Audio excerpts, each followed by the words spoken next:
Bismillahirrahmanirrahim. Assalamu alaikum. Dear students, as you all know that today we start our new unit, that is unit 3, which is all about dynamics. Now, what is dynamics? Dynamics is derived from the Greek word for force. It is the branch of physics which deals with the study of motion by analyzing the cause of motion. Or we can also define it that study of motion under the action of forces. Now, it is the why of motion. For example, it gives the answer of those questions which are in our mind.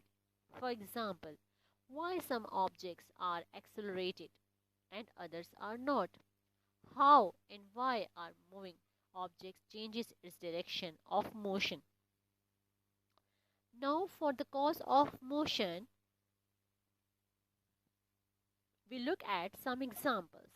Now, on the slide, you can see different examples of the causes of motion.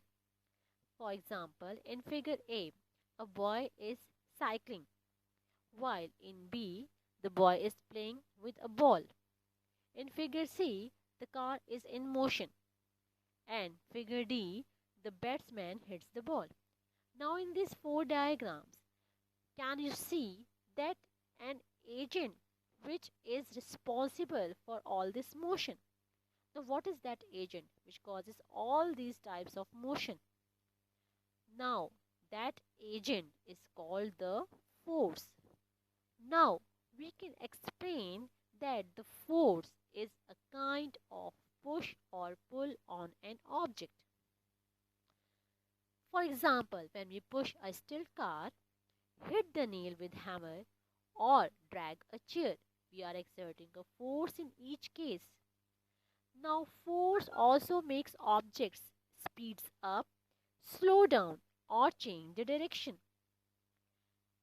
For example, if a car is moving with the fast speed, now if a big rock is in front of the car, now it change slow down its speed.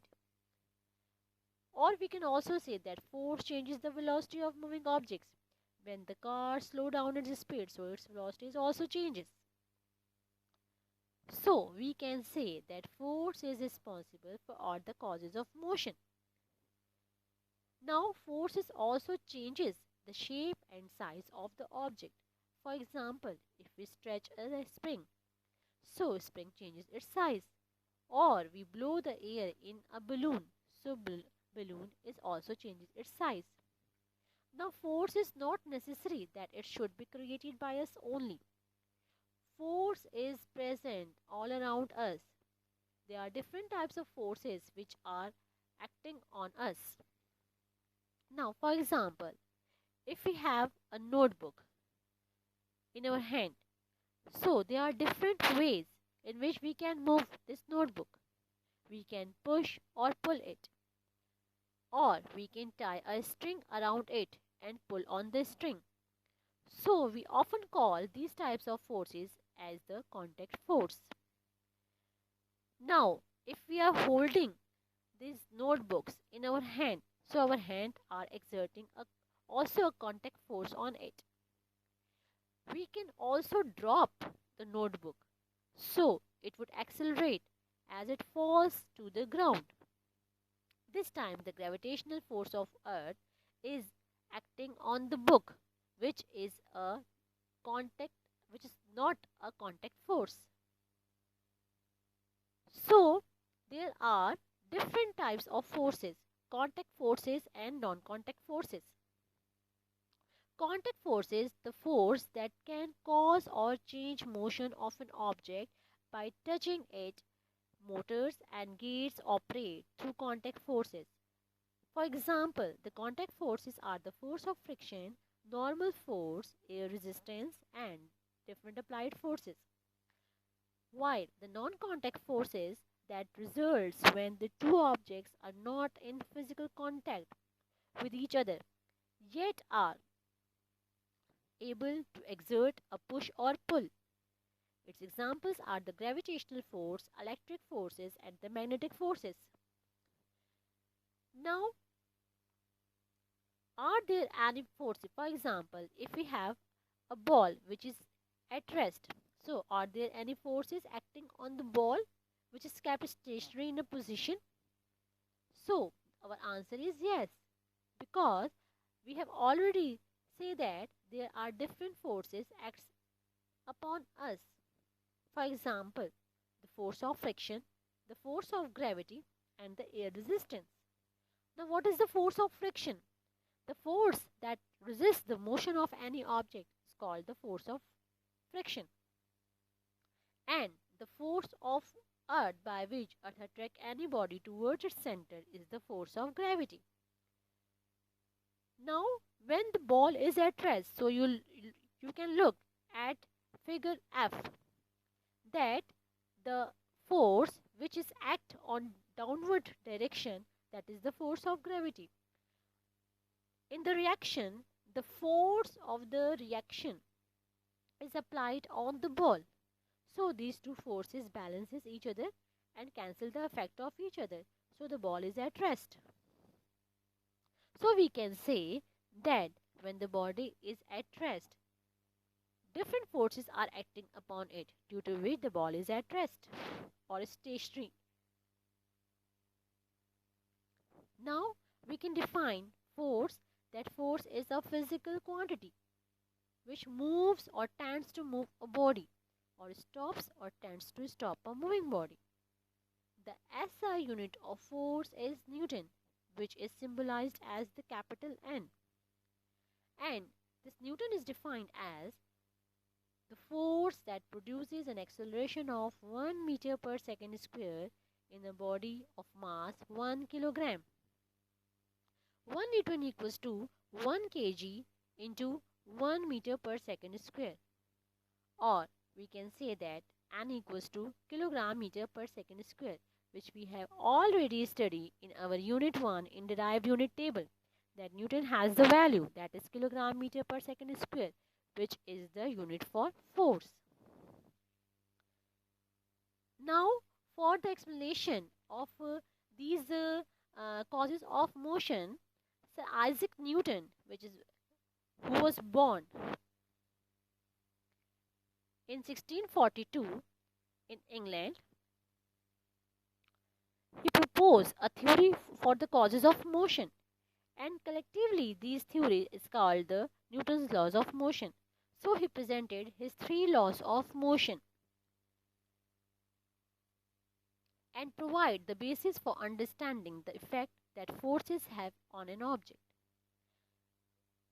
He presented this theory in his book, which is written in Latin, and the English title of Newton's 1687 treatise is The Mathematical Principle of Natural Philosophy, which is often referred to as Newton's Principia.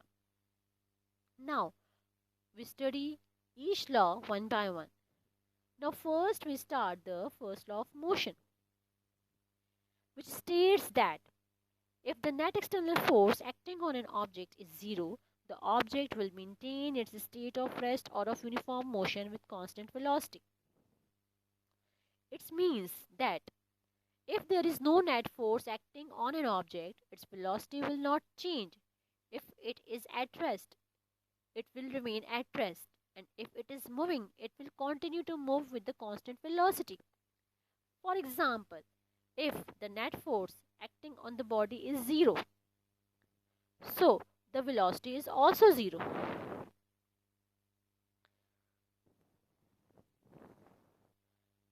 And if the velocity is zero, so the acceleration is also zero.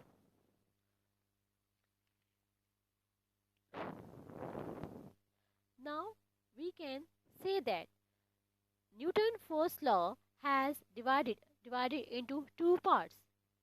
First, the body is at rest, and second, the body is in motion. For example, if we talk about the first part of the Newton, that the body is at rest, it states that the body at rest will remain at rest if no net force acts on it. This part of the first law is easy to understand and goes with our common observation. For example, if the books are lying on the table. So they will remain stationary and will not start moving by itself unless someone moves it by applying a net force. Similarly, in the second part of the law states that a body in motion will continue to move in a straight line with uniform speed if no net force acts on it. For example, in the diagram, if there was no net, so the ball will not stop.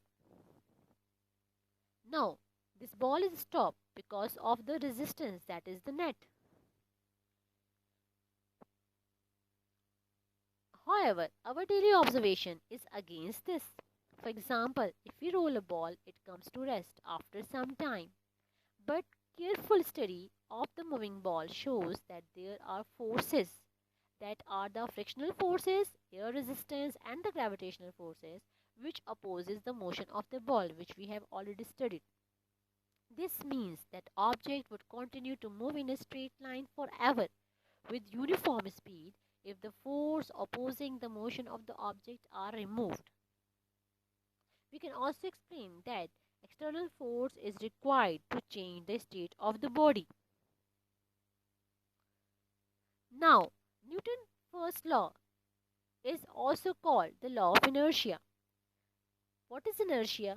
The tendency of the body to be in a state of rest or to be in a state of motion is called inertia. Or we can also explain that inertia is the phenomena due to which object does not want to change their state. Now, there are three types of inertia: inertia of rest, inertia of direction, and inertia of motion. Now, one by one, we study its types.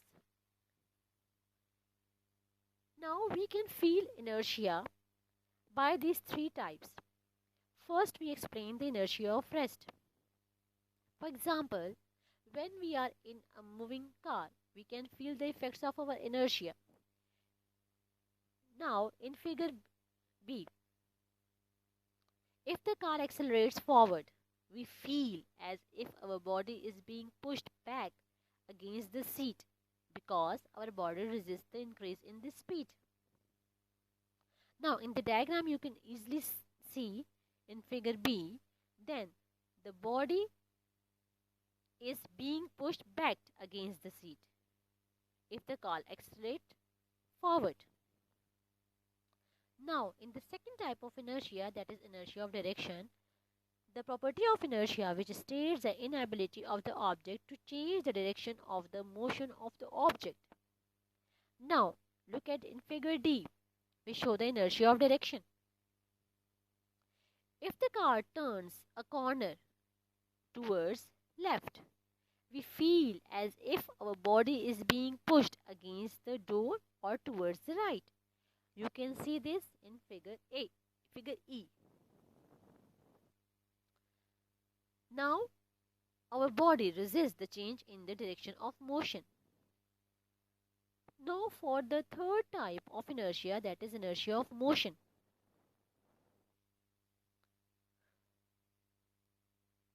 If the car stops suddenly, we feel as if our body is being pushed forward because our body resists the decrease in speed. So you can easily see in the diagram. Now we can define inertia as the mass of an object is a quantitative measure of inertia. The SI unit of inertia and the mass is kilogram. Now, for example,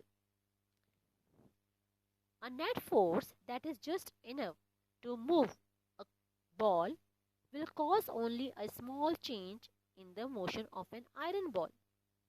In comparison to the ball, the iron ball has a much greater tendency to remain at rest. So, less mass, less inertia. So, less force is applied. Now, in the second diagram, you can see that a net force that is just enough to move a car, a toy car, will cause only a small change in the motion of a bus. In comparison to the toy car, the bus has a much greater tendency to remain as rest. Therefore, we say that the bus has more inertia than a car. So, the conclusion is the less mass has less inertia and more mass has more inertia. Now, I hope that it's all clear to you, the first law of Newton. Inshallah, we will meet with the next topic, that is the second law of motion. Until then, Allah Hafiz.